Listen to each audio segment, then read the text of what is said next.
Welcome to the Journey to the Draft podcast. I'm Fran Duffy, and today we're in for a treat. This has been an episode that has been months in the making. If you've been following along, you know we've been covering the 2018 NFL season, the 2018 college season, all the way up through the 2019 NFL draft. So we've been talking about players since last summer. So I thought a couple months ago, you know what?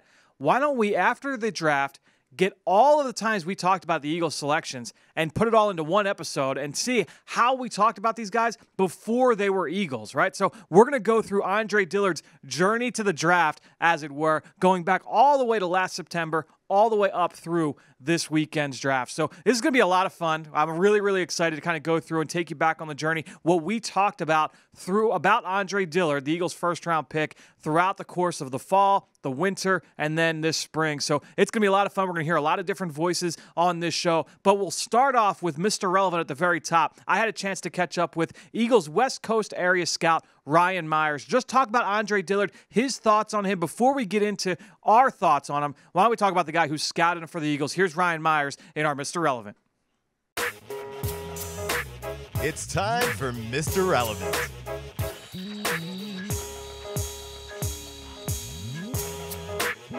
All right, so really happy to be joined by West Coast area scout Ryan Myers here with the Philadelphia Eagles. And Ryan obviously scouted Andre Dillard on the West Coast a couple of different times. That's what we're going to get into. Ryan, welcome to the show. Welcome to the Journey to the Draft podcast. And let's start first with just the evaluation process. What was your first impression like of Andre Dillard? How many times did you see him live before we got to the postseason? And then what were your first thoughts watching the senior left tackle? Yeah, so my first exposure to him was I saw him play live first game of the season up at Wyoming, and just really came out of there extremely impressed. Different guy in person. He was bigger than I thought he was on tape, looked the part, elite, foot quickness, stood out. He was going against a pretty good rusher up there. They had a guy named Carl Granderson who matched up against him quite a few times, and he just shut him down. Yep. So that was my first exposure to him. And then I also got to watch him practice live a couple times. And then obviously, Senior Bowl, Combine, I thought he handled all that stuff really well. So it's interesting you said he looked bigger in person. That was actually one of my thoughts too. And I remember watching him on film early in the season and thinking is he big enough to be a guard? You don't have the true measurements yet. And then we get to the Senior Bowl and you see him, you're like, yep, this guy can play tackle. So it's interesting that you had kind of the same thought and that he was a little bit bigger in person than what he looked like on tape. That's right. Yeah, I thought, he would need some time in the weight room, develop his strength a little bit. Yeah. And then, the more you get into him, his senior year, you talk to the strength coach up there, extremely impressive from the strength number standpoint. Some of the best technique that the strength coach has ever seen in the weight room in terms of, full flexibility, dropping his butt to the ground when he's squatting, things like that. He took a huge step, I thought, from his junior to his senior year in terms of, the off-the-field development. And then what would you say, watching him on film, seeing him live, what's the thing that really stood out to you most? What was the thing that you're like, man, when I'm making my pitch about this guy, this is really what he hangs his hat on, and this is how he's going to succeed in the NFL? Yeah, that's easy. It was just left tackle feet all day long. He's got really good lateral quickness. He can adjust to counter moves. He has a really natural feel for reading defensive ends, reading stunts, reading twists. The guy just is natural. And then obviously you look at his testing numbers, and that matches up with the tape. So, he ran a sub 540, which was huge. His shuttles, his three-cone, all of his jumps were extremely impressive. So you see that his tape matches up with what's in his body. I think we hit big on this guy. I really do. Great young man. And then you mentioned the Senior Bowl as well. Was he a guy that you were focused on? I know we talked with Pat Stewart back down in Mobile about just how different teams operate differently down when they get down to the Senior Bowl. But was he a guy that you were focused on? And what did you see from him when we were down there at the Senior Bowl? Yeah, I did. I thought he came out and he had a great week of practice. He competed against some of the top defensive ends in the country. He won most of them. He lost a couple, but you're going to have that. Like I said, top level of competition. But I thought he just handled himself really well. Never got flustered. Competed every single day. I mean, he did leave an impression. And like I said, the pass protection stuff is just natural to him. So I think that's going to translate really well for us at the next level. All right, and then you take us inside the draft room here for draft weekend a couple weeks ago. The Eagles, we're sitting there at 25. Dillard sliding down the board a little bit. Where were the parts for you where you kind of worried, all right, this is where he could go off the board? And at what point did you think, man, we might be able to try and make a move up to try and get him? What were those points for you throughout the course of the first night? Yeah, I'll be honest with you. I didn't think he would be there at 22 by any means. I thought he was a top 12 player, would have been off the board by then. But, other teams have other needs. When we did see him there, it was almost a no-brainer to go up and get him. Howie did a great job of executing that trade, and really the whole room was all in. Great team effort. We were high-fiving on this pick. Big-time pick for us. Now, before we get into Andre's journey to the draft, I want to first talk to his head coach, and that's Mike Leach, who I actually spoke with in a pretty long interview over on the Eagle Eye in the Sky podcast. So for that whole interview, you're going to have to go listen over there. But here's a little chunk from it where I started the interview off talking to Coach Leach about Andre Dillard, what makes him special, what helps him stand out along the offensive line. That's the answer to this first question here before we get into Andre's journey. The biggest thing is a real steady guy, is the same guy every day. And, just real focused on his work. If it's time to lift weights, just locked in on it and worked like crazy. And then the other thing he did, and I wish I could say the same about myself, but he really didn't go through a lot of emotional ups and downs. Just really steady and always pushing himself. It's like one time I'm watching one-on-one drill, and he just crushes the guy across from him. And then afterwards he does that deal where you clap your hands and goes, damn. I go, Andre, what the hell's going on? I go, you just massacred it. And this guy's a good player, too. Actually, he was a player that's on a roster. And so then he goes, I go, you better enjoy this a little because you can't do much better than that. He goes, Coach, you can always do better. I left my left foot. I mean, figured I'd just go ahead and leave him alone because one, I wanted, some of those other guys didn't have that same gear Andre did, and I figured they were better off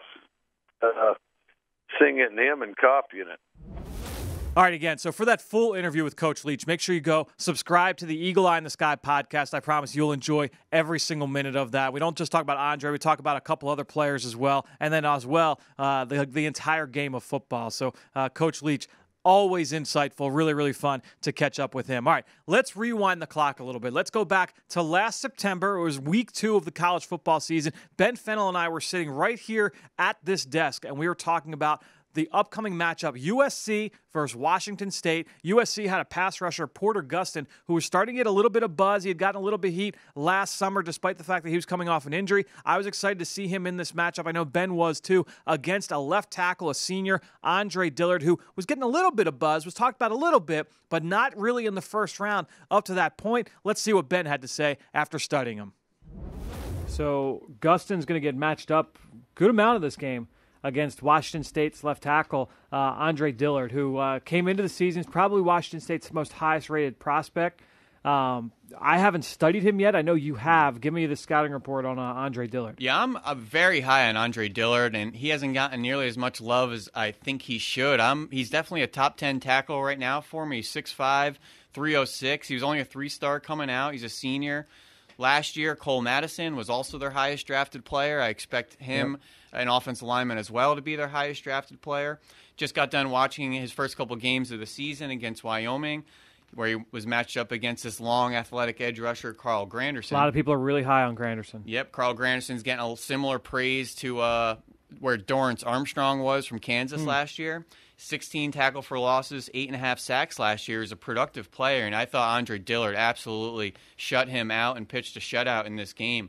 Plays with excellent posture. His eyes are always up. Plays a good balance. He's never sloppy, out of control, never gets his weight too far out in front or overextended.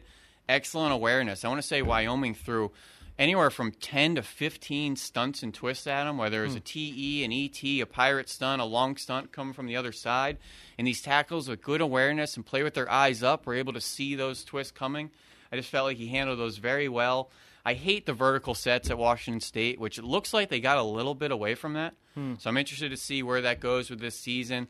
The vertical sets, for those of you who don't know, are you're taking more of a straight back pass set as opposed to a 45-degree where you're getting some depth and width with your pass drops. The vertical sets go straight back with the idea that you're allowing a lot of the action to cross in front of you. So for stunts and twists like that, you're not having a tackle shooting out on a defensive end. You can kind of let the action move in front of you, but you're very much in a catching position. You don't always have your feet in the ground, your cleats in the ground. So these Washington State tackles always get this label that they can't handle power, they can't anchor. I just feel like the vertical set sets them up for failure in that regard. But he has good feet. He's explosive out of his stance. He really runs his feet on drive blocks. I think he's really going to move up draft boards once they start studying him in the spring. You think he's a tackle? Right now, I do think he's a tackle. And like you had mentioned as I was watching his Wyoming game, he reminded you a little bit of Deion Dawkins, just how he looked, who's now the left tackle for the Buffalo Bills. There may be a bit of a debate. He has long arms. He's 6'5", 300. So right off of body type and length, I'm not ruling him out in being a tackle at the next level. But if he's not athletic and can't handle the speed and athleticism off the edge, the next spot will obviously kick it into guard. All right, so what I love about that, we heard Ryan Myers at the top of the show, right, the Eagles West Coast scout, talk about that Wyoming game and how much he stood out against Carl Granderson. That was something that stood out to Ben on film as well. So Ben goes out west. He gets to see him matched up against USC. What does he think about Andre Dillard the first time he sees him live? That's what we talked about the following week on the show. All right, so let's get into who people watched when they were sitting in the seats. And let's start on the Washington State side because you couldn't stop talking about this kid, the offensive lineman from Washington State, the Cougars' left tackle, Andre Dillard. We've seen some Washington State linemen come out in recent years. There was the kid last year the Packers drafted whose name is escaping me at the moment. Cole Madison, sure. Then we had the kid that went to Cleveland 2 years ago whose name is Joe Dahl. Yep. Joe Dahl, I really like Joe Dahl.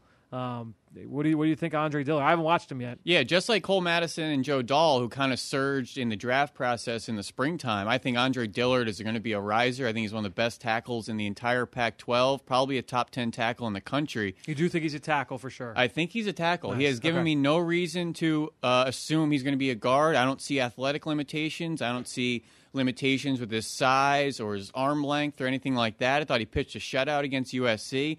Now, I don't know if his play is becoming elite or if USC's edge rushers just aren't living up to the hype. Faced a lot of Christian Rector, and he just whooped Rector most of that game. Porter Gustin was out the first half after the targeting the week before. But even when Gustin came in, he was lined up primarily against the right tackle, so you really didn't get to see much of Dillard. But Dillard just looks great at tackle. He's great feet. He's always balanced, throwing his hands out first. The scheme doesn't help him, but I think he's a really interesting tackle prospect that's going to rise in the springtime. All right, so a few weeks go by now, and it's the middle of October. I'm talking with Tony Pauline. It's a Draft Buzz segment, and we're talking about a matchup that Tony's really excited to see this week. And again, he takes this back out west. Washington State's getting ready to face off against Oregon. Andre Dillard against that talented Oregon front led by Jalen Jelks, a personal favorite of mine. So who's going to win this matchup? Who is Tony excited to see in this bout of two big-time prospects out west? Let's see what Tony thought about it going into the week. Tony, every week you like to take a look at a prospect matchup that you're excited to watch, and this week it's out west in the Pac-12. One of my favorite players in Oregon defensive end, Jalen Jelks, they take on Washington State, and he'll be matched up against our buddy Ben Fennell, one of his favorite players, the left tackle for the Cougars in Andre Dillard. What are you expecting to see in this matchup? Yeah, and Dillard was a guy who I thought coming into the season, I wasn't sure what he was going to be left tackle, but he's played very well this year. I mean, he's not a guy who pops off the film to you because he's got great footwork or he's got great athleticism, but he's fundamentally sound. He's smart. He does a great job using angles and body positioning. And the thing with Jelks is I think what you have a great matchup between two guys that are very good football players but are not exceptional athletes. You saw Jelks last week if you watched him against in the win against Washington. I mean, really made a lot of plays after the fact. I think he ended up with 4 tackles. Really didn't get much penetration. So I think this is a good matchup between two really hard-working, lunch pail type of guys who will find a way to make it at the next level. It'll be a fun one to watch. Especially I'm sure Jelks wants to get behind the line of scrimmage and make some plays, which he wasn't able to do against Washington. And Dillard, I think this is going to be a game that Dillard marks down as a statement game for him. This is going to be one of the best pass rushers he faces all season, and I'm sure he'd very, very much would like to come out of the game as a winner, not only in the scoreboard but in his one-on-one matchups when he faces off against Jelks.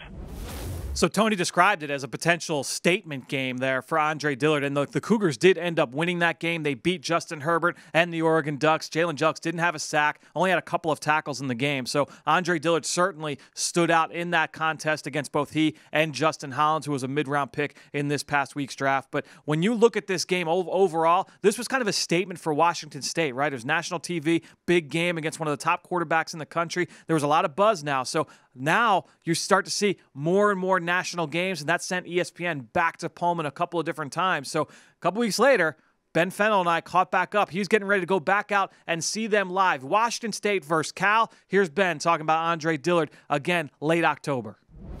Let's focus on Wazoo because you get to see one of your favorite players in the country up close again. You saw him back in week 2 when Washington State took on USC. That's left tackle Andre Dillard. Yeah, I was just excited to get back out there and another opportunity to talk about senior Andre Dillard, 6'5", 300, was only a 3-star coming out of high school. He just has outstanding tape. Anytime you put on his film, he's always balanced. He's rarely on the ground. He has good athleticism. He's got a good punch at the point of attack. Plays a great awareness for stunts and twists and games or blitzers coming from the second level or depth. When you dig into this team in Washington State and you start to compare them with some of the other powerhouse programs around the country, you start to see Washington State and Alabama kind of 1-2 in a lot of categories around the country. Washington State's only allowed 6 sacks this season. That's 6 fewest in the country. Alabama's only allowed 5. And the interesting portion of that is Washington State leads the country in pass attempts. Right. They have 425 pass attempts. Alabama only has 212. So Washington State has nearly double the amount of dropbacks, but only 1 more sack. So they're just a very efficient group up front. I know it's an air raid system, and they're getting the ball out, but not every play is a quick game, point and shoot. Gardner Minshew is still holding the ball. He looks down the field. And the other thing, Washington State is putting up points. They're third in touchdowns per drive, only behind Oklahoma and Alabama. 2 very good company to be mixed in with offensively. Sure. Yeah, I know the Minshew kid is interesting, but Dillard is, Dillard is a legit player, it seems like. I haven't done the deep dive, but I know anytime you've been watching him on film, and I'll peek over and just see what he's very efficient with what he's doing. He's more athletic, I think, than people realize. He's got heavy hands. He's always looking for work. It seems to be that there's a lot to like there. Yeah, and doing these games, it's really cool. We get some media and information packets from the schools, and what Washington State's been doing is giving the broadcast crews notes on the players from their position coaches, which is awesome. Which is really cool, and I wish more teams would do that. And some of them are just traits, like almost talking about them as prospects for the next level, which just gives it a great little snapshot on what this player can do well or struggles with. And the coaches also aren't shy about, maybe mentioning a negative or somewhere that a player needs to improve. But the offensive line coach, Washington State, seemed to have no hesitation saying that Andre Dillard could potentially be the best offensive lineman to ever play at Washington State, which I thought was a huge statement. I have to look back and see who are the best linemen ever to come out of Washington State. Yeah, off the top of my head, I can't run off 2 men. I know Cole Madison, went to the Packers last year, hasn't reported. I think Joe Dahl a couple years ago. Joe Dahl, yeah. Went it to was the a good spot. Lions, I like Joe Dahl. Yeah. Yeah, I would have to dig into my Washington State archives there. But regardless, a huge statement from the position coach, who obviously likes him a lot. So a really interesting nugget there at the very end. I love that from that Washington State media guide and the offensive line coach talking about how he could be the number 1 offensive lineman in program history, went on to be the 22nd pick in the draft. So may not be far off with that assessment. So what did Ben like about that game against Cal? Here he is the week after that episode, after seeing him take on the Cal Bears. Ben, let's get things going here. Let's start with that game you were at out west, the West Coast swing with Washington State against Cal, your first visit to Pullman, if I'm correct on that. Correct, You yep. did have Washington State earlier this year, and I know you were really, really impressed with their left tackle, Andre Dillard. We talked about him a little bit last week. You talked about him in week 2 before and after that USC game. What'd you see from him here against the Golden Bears? Yeah, my second game I've seen in person this year. Saw him against USC earlier in the year. The only loss of Washington State this year came in that USC game. It was a 3-point loss, a couple of controversial calls that Mike Leach has been very vocal about in the media since then. But Andre Dillard in those 2 games has pitched an absolute shutout, and I think I've watched close to every snap of him this season. And he is just a stud left tackle. He's always balanced, always under control, can run the arc. He's got power in the run game, will run his feet and move defenders. He just looks like a really well put together prospect at tackle. It doesn't seem like a lot of the NFL draft nicks are talking about at this point in the process. So Ben just continues to rave about Andre Dillard, and it just so happens that a few days later, that following weekend, I finally had a chance to do my first deep dive. I watched 2 or 3 games that coming weekend on Andre Dillard, and the next week on the Journey to the Draft podcast, we actually got a draft mailbag question out there from you, the listeners, about the top offensive tackles in the class. Well, now that I had done my full study on Andre Dillard, I was able to give him my stamp of approval. All right, this week in Draft Mailbag, we're going to go to Robbie K., who reached out on Twitter and asked about who are the top left tackles in this class. So just looking at the senior class, Robbie, I think you look at a guy, obviously, we've had some injuries, and we'll see if these underclassmen come out. But I think there are a couple interesting upperclassmen. Number one, I'd look at Andre Dillard, the left tackle for Washington State. I just had a chance to study him for the first time over the weekend. We've talked a lot with Ben Fennell about him. He's seen him live twice, so you can go and check him out with some of those conversations we've had with Ben. But I like Andre Dillard, very confident pass protector. He's got a lot going for him in terms of strength. He can move people. I think he's going to have to kind of adjust to the NFL game in terms of playing it with his hand in the dirt and things like that. But this is a guy I think has got a lot of talent. All right, so let's fast forward a little bit now. Now it's early December. Senior Bowl invitations are starting to get solidified. The rosters are just about taking shape. So Ben and I sat down and we talked about the Senior Bowl, the North squad, the South squad, who was going to help themselves most, who had the most to gain. Andre Dillard was one of the guys we talked about. All right, so let's go to the Senior Bowl. Obviously, a lot of big names already have been announced for this game, but let's talk about some guys that you've seen up close that really pique your interest as guys that can help themselves down there in Mobile. Yeah, I know the rosters have been set now. They had a live stream yesterday to announce who would be on whose team, but I'm not so concerned on who's playing against each other. I want to see who's on the same team because that's 3 practice sessions that they're going to be facing and going up against each other. So I'm much more interested to see who's on the same team as opposed to who's on the other team that they'll only see for the one day in the game. But I've been saying it all season, one of the most underrated tackles out there in the Pacific Northwest, Andre Dillard, Washington State. You get one more look at him. One more look. I'll see him in the bowl game.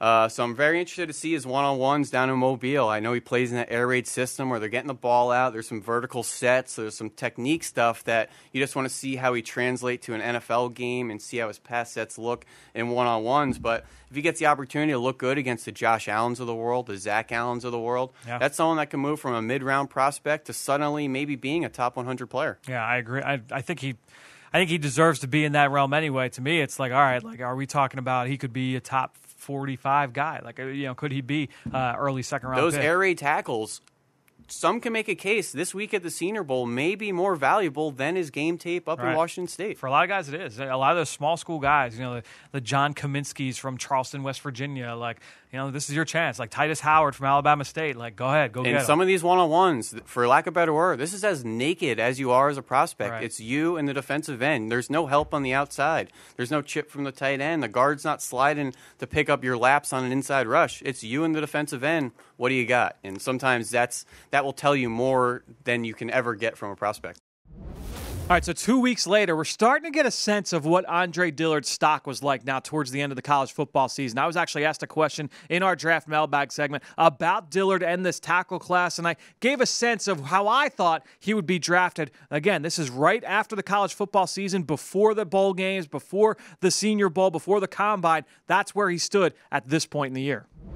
Let's give some love to Ryan K823, who went onto our Apple Podcast page, left a 5-star rating and a question about offensive linemen. And Ryan asks, Fran, after hearing your opinion about Dalton Reisner, the tackle from Kansas State, I was curious on your outlook on this year's tackle class. The Eagles are certainly in a position where they may look for a guy to replace Jason Peters or a right tackle if Lane Johnson slides over to the left side. Obviously, Jonah Williams is a beast, but he will likely be gone by the Eagles pick. Are there guys that you like as a potential fit for the Eagles at tackle? Ryan, very good question. I've watched a bunch of offensive linemen in this draft, and I think there's a bunch of future starters in the NFL. To me, the best pure tackle may be Andre Dillard from Washington State. He's a good athlete, plays with good balance and bend. He uses his hands well in the passing game. He's used to playing out in an island in that scheme. I think you're probably looking at him in round 2, but potentially on the back end of round 1. Again, he's going to be a Senior Bowl guy as well, so we'll see how he does in Mobile. I think he's got that kind of talent. So the holidays come and go. It's the new year, the first episode of the Journey of the Draft podcast in 2019, and I had a chance to catch up with former NFL offensive lineman Jeff Schwartz, who does a great job evaluating both the NFL, but then also college football, especially the Pac-12. He does a lot of work out west. So caught up with Jeff, asked him about a guy that he knew very well in Andre Dillard. Here's what he had to say. All right, well, let's move off the Ducks now, Jeff. And I want to ask you about a pair of offensive tackles out west that, to me, are the 2 best senior left tackles in the country, or offensive tackles in the country. And I want to start with Washington State left tackle Andre Dillard. What are your thoughts on this kid after studying the Cougars and that offense? You know, he's maybe one of the better guys to come out of this air raid offense. He's a really good pass protector. He's got good feet and good hands. You just worry at times about the ability to translate from that offense to the NFL as far as kind of just a tough run factor. We talked about this often. It's one thing that I harp on every single year. Now is there's even more, I think, of a drop between, like the 7 or 8 schools that constantly produce offensive linemen to the other schools, because you have a guy who's in an air raid offense and he does almost nothing he's going to be asked to do in the NFL. Even his pass protection, backpedaling and whatnot, that's not what you do in the NFL. And he rarely had to run block. So the skills are there. The question is, can you translate them? And he's a guy where he'll probably get drafted probably second day, maybe third day, if it happens. But I can't see drafting him high and thinking he's going to be your guy in year 1. I mean, he's going to have to be a guy who takes time to develop. We've seen it year in and year out, man. Every year, right? We draft guys from these offenses that have nothing to do, that show no transferable traits from what they do in college to the NFL. And it's a tough thing. He's got to go somewhere that has a good offensive line coach and allows him a year to improve. So Jeff really couldn't have painted that picture any better, right? It's exactly how things would have gone for Andre Dillard in a perfect world. He goes to a team where he does not have to play right away, with behind a veteran offensive line with Jason Peters, Lane Johnson, and the like, and then also gets paired with an offensive line coach in Jeff Stoutland, who just happens to be one of the best in the game at developing young offensive linemen and helping them reach their ceiling. So Jeff Schwartz spelled that out perfectly. And before we continue with our thoughts on him before the draft, I thought, let's take a little bit of a detour. We just brought up Jeff Stoutland. Over the draft weekend, I actually caught up with Coach Stoutland and did a quick 10-minute breakdown with him on Andre Dillard. A lot of energy. If you want to go and check out that full breakdown, go see it on PhiladelphiaEagles.com or on the Eagles YouTube page. But here's a quick little snippet. I actually asked Coach Stoutland, what was his first impression? What was the one trait that really caught his eye the first time he watched Andre Dillard? Well, we have a number of things that we look for, what we call critical factors, but if you had to say to me, I need that one thing, I would say he has unbelievable balance and body control. And he does. He's an elite pass protector. They don't ask him to run block all that much, but when he does, he does a decent job. I know I can help him there. But that would be the one category that I would say his balance and body control, along with his lower body flexibility, that some of the things he did at the Combine were very impressive. So balance and body control, some of the things you've already heard us say throughout the course of the show, that was 2 of the things that Jeff Stoutland brought up in terms of how much he liked Andre Dillard. And again, the energy that Coach brought to that segment, that was a small chunk of a 10-minute breakdown. I implore you, Go check that out on the Eagles YouTube page or on PhiladelphiaEagles.com. 10 minutes. We went through like 6-7 plays of what Andre Dillard brings in terms of his skill set to the Philadelphia Eagles. All right, let's get back on track here. We go back to right before the Senior Bowl, right before I got ready to head down to Mobile. I caught up with Ben one final time. I said, you know what? You've seen Andre 4 times live, all right? So let's say, who is your All-American team? Go through position by position, the best players that you have seen live. He had seen Andre Dillard a bunch of times. Well, it was no surprise that he brought up Andre as an All-American. Let's go offensive line. We're going to go left tackle start. So left tackle, saw a bunch of interesting ones, whether it was Bobby Evans, Oklahoma, or Dennis Daly, the transfer at South Carolina, Jonah Williams. But my guy all season long, I saw him 3 times in person, Andre Dillard. Over Williams. Over Jonah Williams. I think Jonah Williams might have to kick inside the guard. The more I'm talking to people, I just got off the phone with Daniel Jeremiah, who has the same kind of feeling. It might have to kick into guard. Andre Dillard's got a big week at the Senior Bowl. And if he has a dominant week and doesn't really have any lapses in pass protection or run blocking, I could see him solidifying himself into at least a day 2 pick, maybe squeezing into the back end of round 1 just because it's not a deep tackle class. But I really like Andre Dillard of Washington State. I think they only gave up 8 or 9 sacks all season long, considering how often they throw the ball in that air raid system. It's pretty impressive. And one little note about Washington State. Okay. This past year, they hired away Nevada's O-line coach, which is a much more pro-style system. He coached Joel Bitonio. He coached Austin Corbett. And that's why Washington State has gotten away from the vertical sets this season. Much more pro-style pass sets.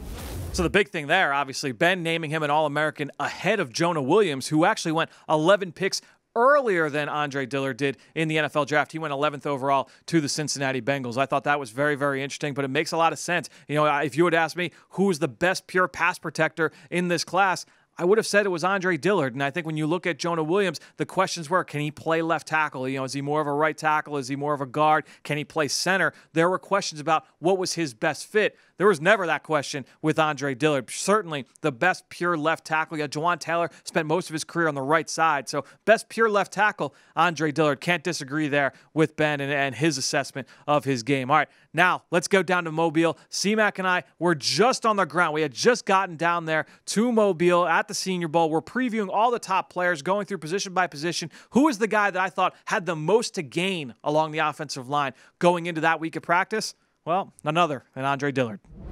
All right, so your most to gain this week from Washington State, Andre Dillard.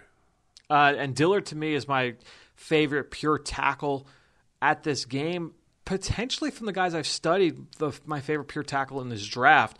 Look, Washington State, they traditionally don't have their offensive linemen play in a way that is conducive to NFL success. It's a lot of, just in terms of, without getting too deep into the weeds, it's a lot of vertical setting, and it's not a ton of what they'll be asked to do in the NFL. They play on big islands, which is good in a way because they're stressed often, but the ball comes out very quickly. It's just not.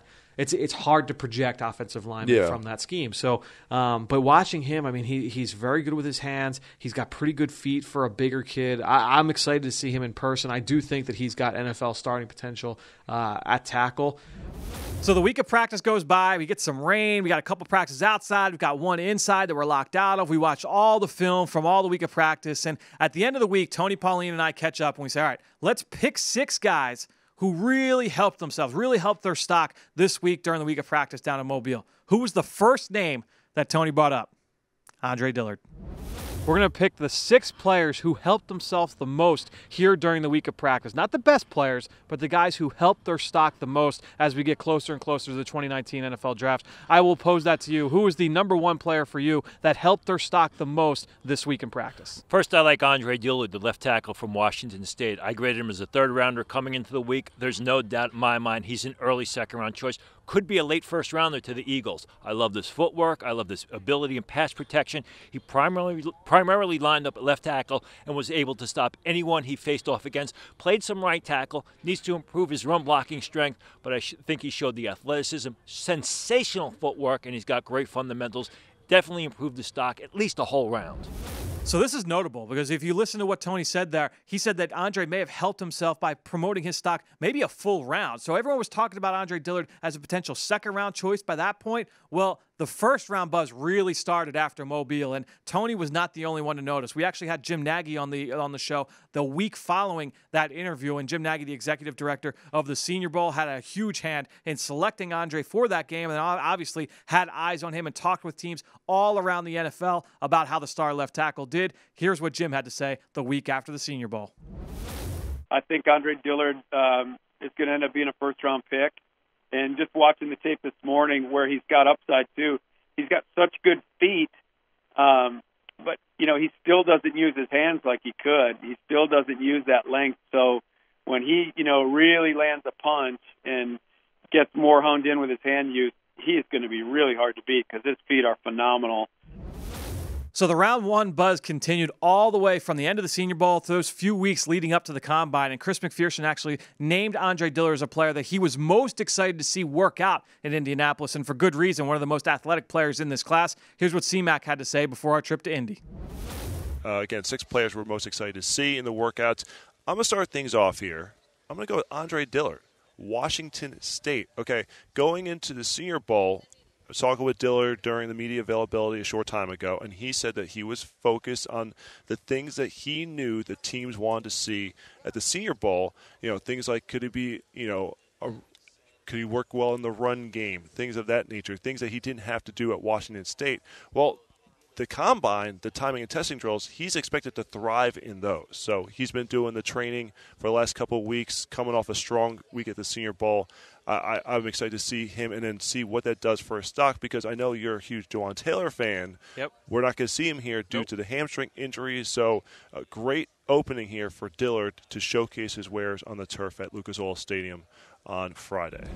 So Friday comes. It's the first day of workouts in Indianapolis. The workouts come and go. Who was the guy who stood out most to Tony Pauline along the offensive line? None other than Andre Dillard. So sticking with the offensive lineman here, a player who I was excited to see today, Andre Dillard from Washington State. And again, this is the part of the draft process where he's expected to excel and shine, and he certainly did that today in Indy.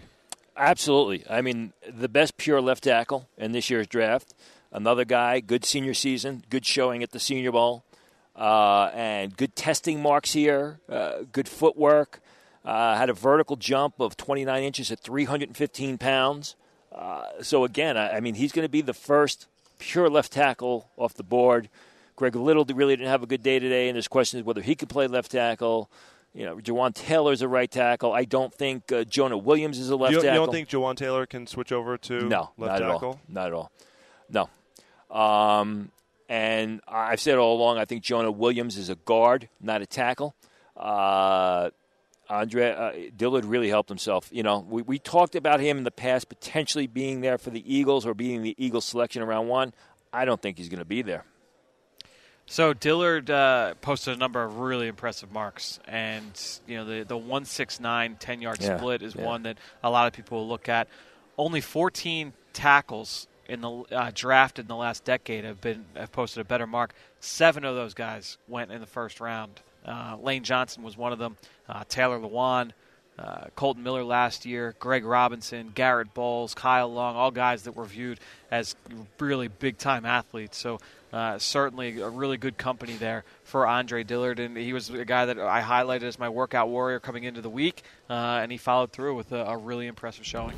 So what was notable there? Well, think about it. Tony just said at the end of his little piece there that Andre Dillard may not even be there for when the Eagles select at 25 overall. So think about it. Rewind the clock a little bit. Beginning of the season, we're talking about maybe a late second-round pick. Then he has that great senior season. We're talking maybe late first round, early second round. Goes to the Senior Bowl, has a great week of practice. Now he's a lock for round 1. Now he goes to the Combine. Now he's a lock for the first half of round 1, top 15 picks. So he's just checking boxes all along the way. That's Andre Dillard. So now you try and get into it and say, all right, what are we talking about now? Where could he go off the board? And as that continued, the round 1 buzz certainly started to heat up.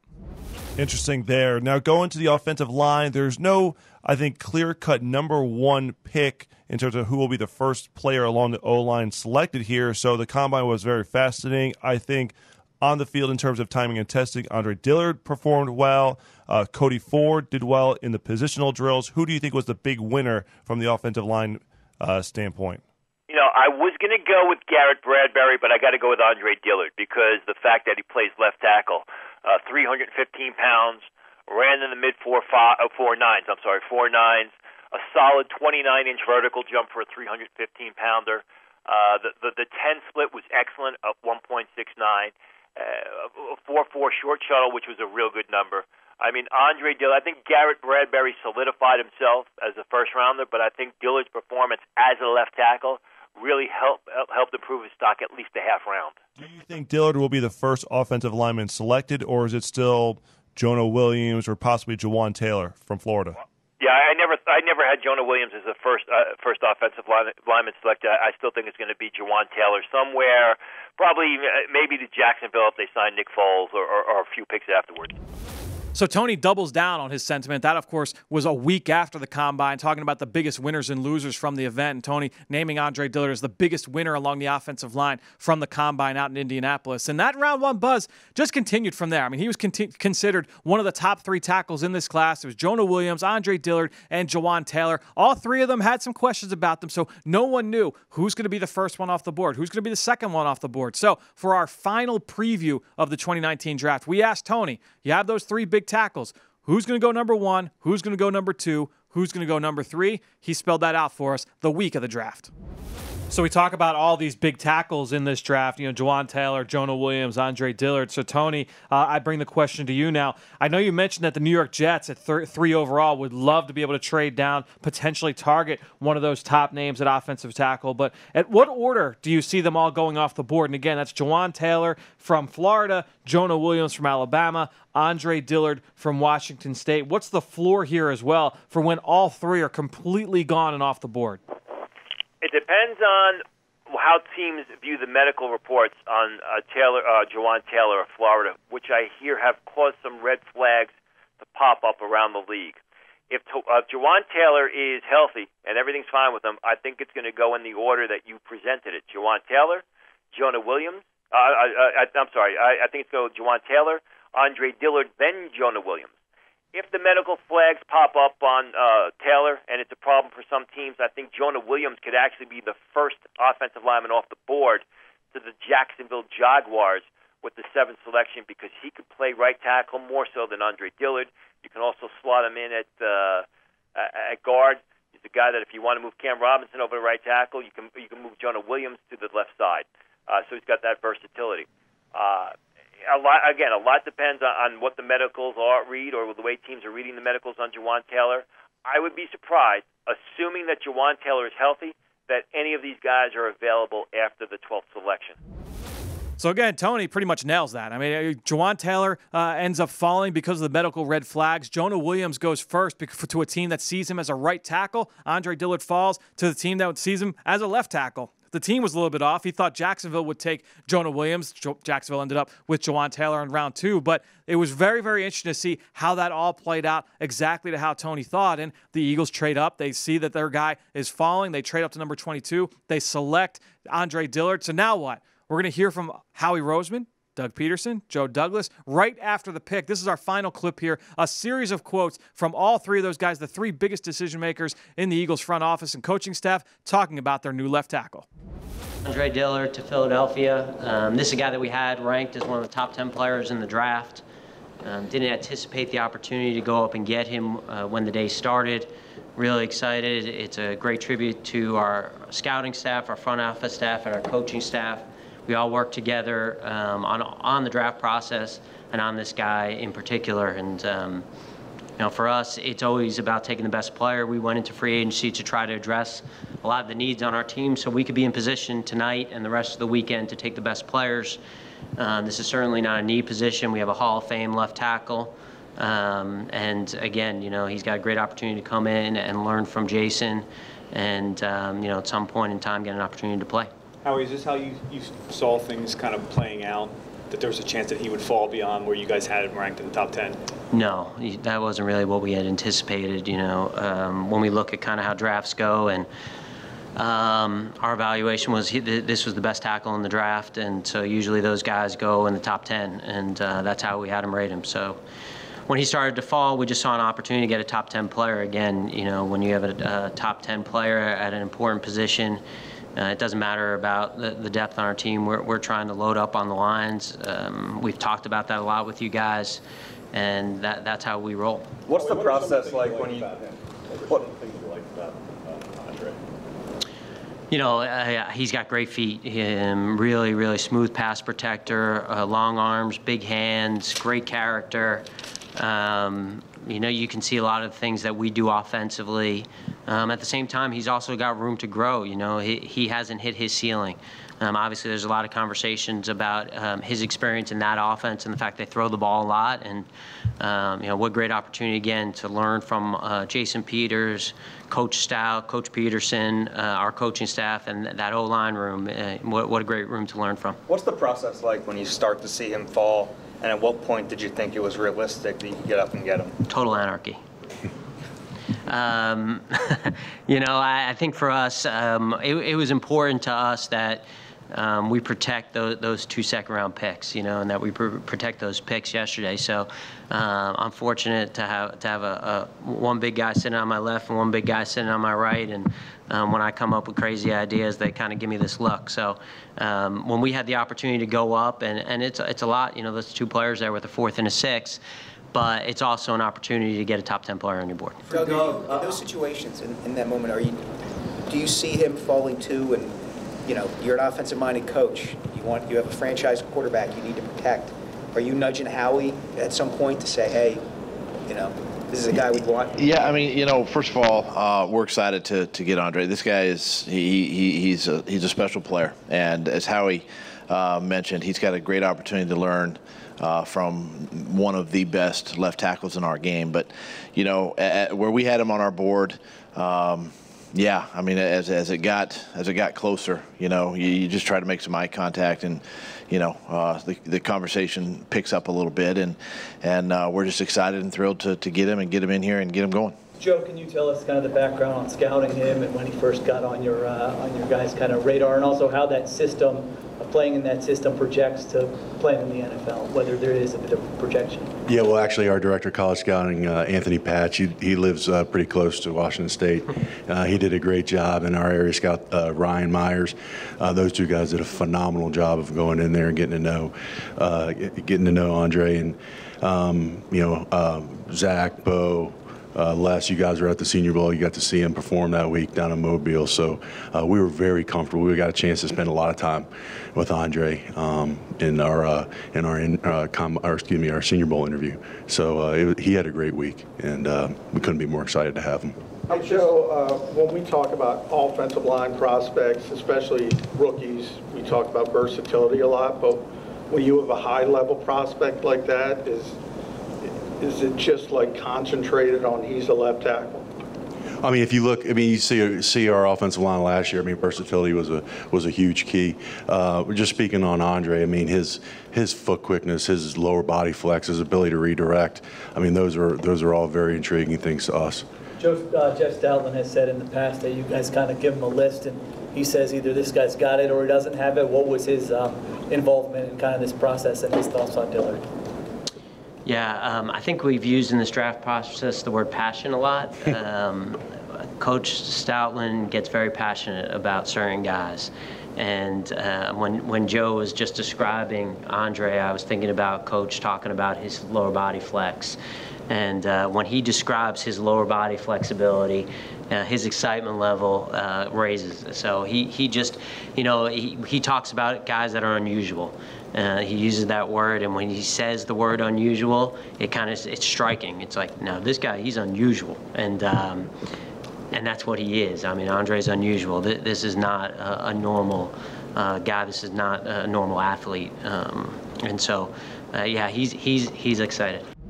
All right, so that'll do it. That was a lot of fun. I hope you guys enjoyed it as much as I did. I thought a little bit of a different spin, and we're going to do something similar next week. We're going to go through both Miles Sanders and J.J. Arcega-Whiteside, the 2 second-round picks for the Eagles. The following week, we'll do the pair of the Eagles' Day 3 picks in terms of Sharif Miller and Clayton Thorson. It's going to be a fun couple of weeks here, and then after that, We're going to start getting into position rankings for next year. We'll start talking about some philosophical questions in terms of player evaluation and stacking players and things like that. It's going to be a lot of fun. I'm really, really excited to keep this podcast going throughout the summer leading up to the 2019 season. Until then, we'll see you next week on the Journey to the Draft podcast.